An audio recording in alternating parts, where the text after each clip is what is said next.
Welcome to Warehouse 518, where we are having our conversation on transparency. That is the theme for this month. I am Olivia Obiname, and I am the host of Creative Mornings Baltimore. Thank you guys so much for coming.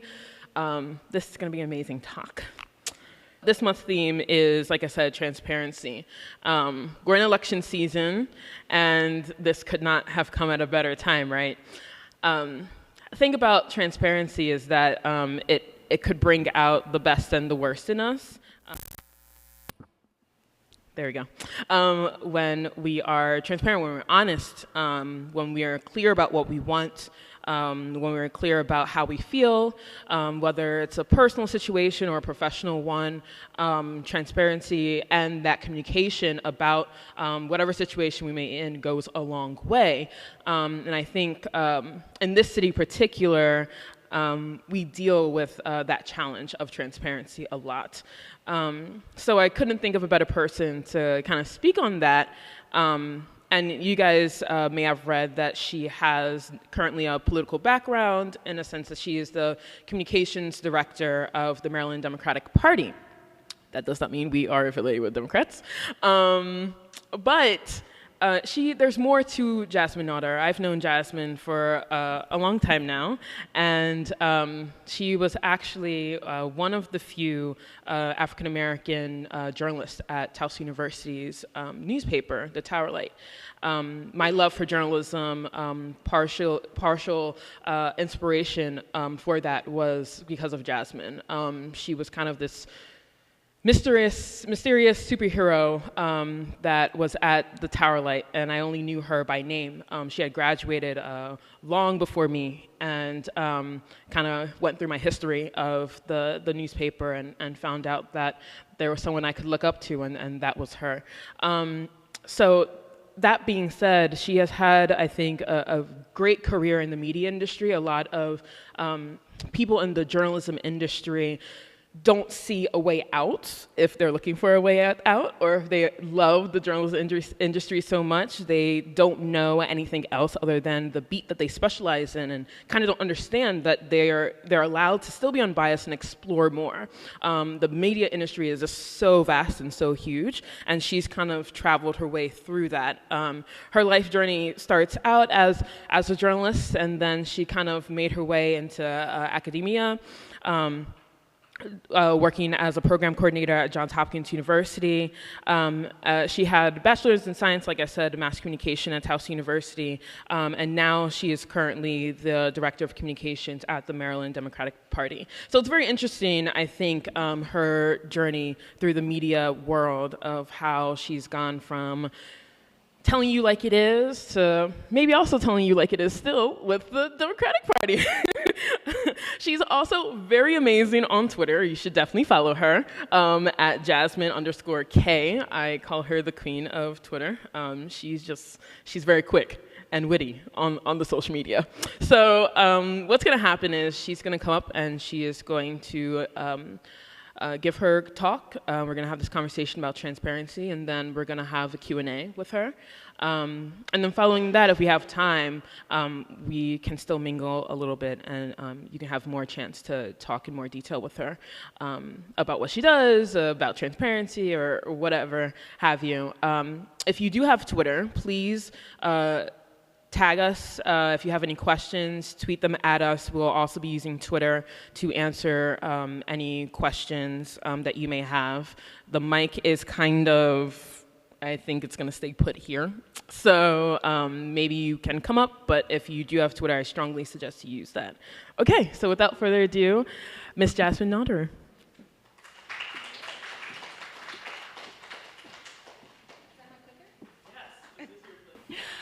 Good morning, everyone. Thank you so much for coming. You could have been anywhere else in Baltimore, but you decided to come here on a Friday morning. I want to thank Olivia for inviting me, and of course, our wonderful sponsors for making this possible. So when Olivia first asked me to speak about transparency, I almost declined her invitation. I did not want to talk about Donald Trump or his tax returns or Hillary Clinton's emails. I didn't want to do it. But before I completely shut down her request to come talk, I thought about what transparency meant in theory, in practice, and just transparency in my own life. So what stood out immediately was, despite my career and my professional title, my life doesn't revolve around electoral politics. I care about the world. I vote. I hope all of you will vote in November and early next week. There are definitely reasons why I align with one party more than the other, but I can appreciate bipartisan governing. I think it's important that we have a balance. But as an American in a body that is both Black and female, my existence is inherently political and historically politicized. That reality informs the way I perceive the world and also how the world perceives me. Second, in thinking about transparency, I took the time to think about how I choose to reveal certain things about myself. Whether I choose to disclose certain things immediately with people, or if I wait, depending on if I feel like I can trust that person. So sometimes it's a matter of wanting to get to know the other person, and sometimes it's a matter of personal safety. And that's something that I feel like a lot of women might understand. So transparency is in flux, depending on how comfortable I am with someone. And finally, I thought about how my identity allows me to be privileged in some spaces and oppressed in other spaces. And in this reflection, I thought about how communicating that reality sometimes makes conversations awkward, sometimes makes conversations uncomfortable, frustrating. So transparency isn't just about our government or how we react to a whistleblower like Edward Snowden, or how we respond collectively as a society to government misconduct. We communicate every day with our friends, our family, our colleagues, and in those interactions, we have varying degrees of transparency. So when we communicate, we often utilize technology. And it's changed the way we interact with each other. We're constantly connected, and we're constantly sharing information and messages to each other. But what are we actually hearing in those interactions? What are we saying? What messages are we missing? So every time you get interrupted by a push notification on your phone or your iPad or your wearable device of choice, it takes your brain about 20 minutes to recalibrate, to get back to focusing on one thing. That's a long time. In 2014, the average American adult spent about 6 hours a day connected to a device with internet access. 6 hours a day. Microsoft conducted a study of Americans in Canada and found that the average attention span of an adult had dropped from 12 seconds to 8 seconds. So we're now on par with goldfish in terms of how long we can focus and listen and pay attention and retain information.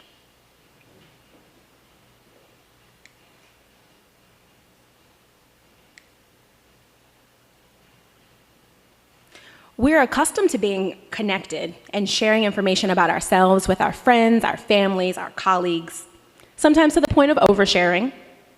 But what are we talking about, really? Think about the people in your social circle, people you've known for a very long time. You probably know their birthdays, their middle names, you know where they went to college, you know about milestones in their lives, the baseball stats, if you will. But despite knowing them, do you ever get the feeling that you don't really know as much about them on a personal level as you should? I know I do. I can honestly say that sometimes I rely too much on technology and social media to stay connected. It gives me an artificial sense of closeness. So when I see pictures of my college roommate's baby, I feel like, oh, Kara turned 4. Chrissy seems to be doing very well. But I could also get in my car and go visit Chrissy. But sometimes I don't, because I feel like I can just like her picture and leave a cute comment, and that's sufficient. But is it, though? Social media is both a gift and a curse. It allows us to stay connected with our friends and family. It allows us to expose ourselves to new people and new ideas and challenge our preconceived notions. It can be very cool. Unless you're Donald Trump and then you use social media to harass beauty pageant contestants at 3 a.m. on Twitter. But it's very easy to feel connected when you really aren't.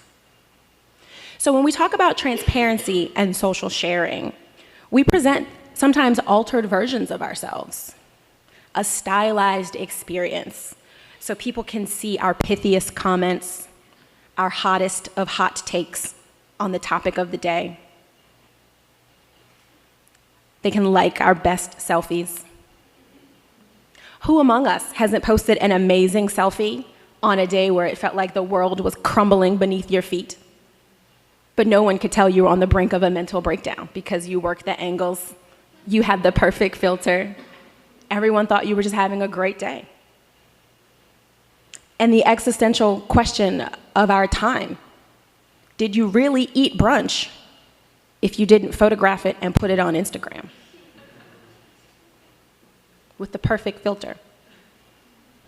So we document, we curate, we share indefinitely, or until your iCloud storage is full.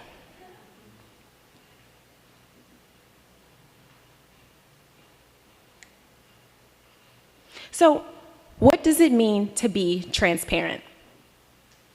Merriam-Webster describes transparency and the adjective transparent as able to be seen through, easy to notice or understand, honest, open, and not secretive. So online and in person, we often let other people know what's going on in our lives, and we express how we feel about certain things. We're transparent in that we share openly, but in a very controlled and highly self-conscious way. We're often transparent in that we interact with each other a lot, but we're less likely to be vulnerable.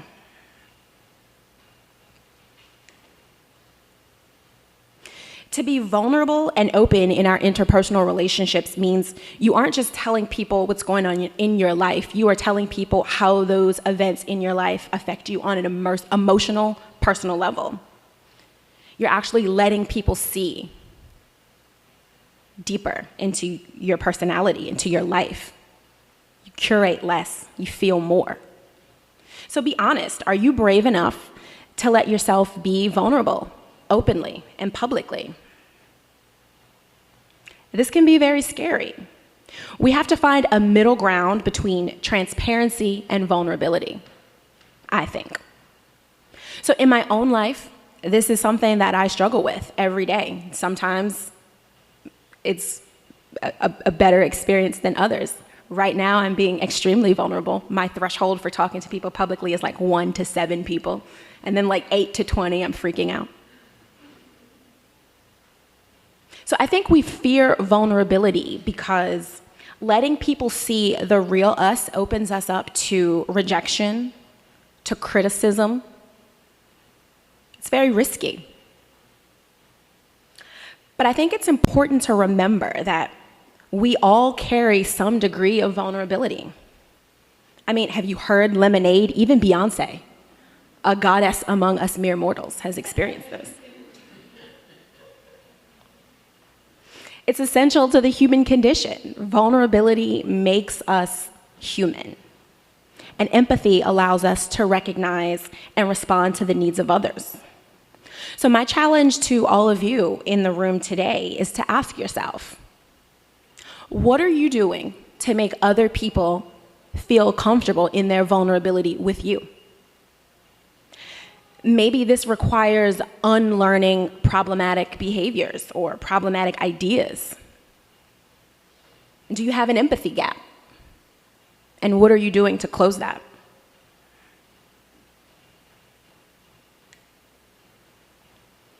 So at this point, you're probably thinking, okay, she's going to talk about the election at some point. She's going to talk about Hillary's emails. We're talking about trust and honesty and transparency, and she's a Democrat. No. But I will say this about the election, though. I think what we're seeing in this election is what Chris Hayes of MSNBC refers to as the twilight of the elites. That means sometimes very mediocre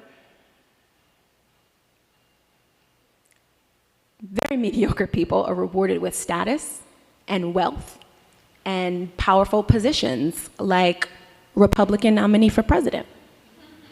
That's just an example I'm going to throw out there. So this is the part where I put on my professional Democrat hat just for a second. Our founding institutions have been able to exist for the most part because as a nation we believe in them, we see them as vital, we see them as essential in how we understand our place in the world. And many of our government institutions publicly tout transparency as a value. To quote Hillary Clinton, America is good because America is great. And now I'm going to take my professional Democrat hat off. Technology and the speed in which we communicate has exposed the flaws and the vulnerabilities in our social fabric. So when you open your Facebook feed day after day and you see a video of someone killed by the police, that exposes a vulnerability. When you read about the growing income inequality, when you read about injustice in the world, when you see it in real time, it exposes vulnerabilities in our culture, in our society, in America. So what we're seeing right now, I believe personally, is a stress test on our democracy, on our founding principles. In response, people are questioning both ideas and ideals. And sometimes that skepticism is constructive, but sometimes it can lead to fear, making someone like Donald Trump very appealing to certain people. So when it comes to our institutions, I would say that in order for transparency to have merit, in order for it to be something we should strive to achieve, there needs to be a middle ground between transparency and accountability to compensate for the vulnerabilities that we are seeing constantly. Institutions are made of people, and people are flawed. People are not infallible. We need to be able to vigorously critique our institutions, and I encourage you to do so. But the people within our institutions must be willing to change. They must be willing to improve. So in this age of hacked emails and secret recordings, disillusionment with our institutions, short men pretending to be tall on Tinder, we are all looking for something to believe in, something real. If our goal is to form a more perfect union, to restore trust in our institutions, to have stronger interpersonal connections, we should strive to build upon transparency and accountability. We have to be accountable to each other. I ask all of you to try to strive for those deeper connections. Thank you.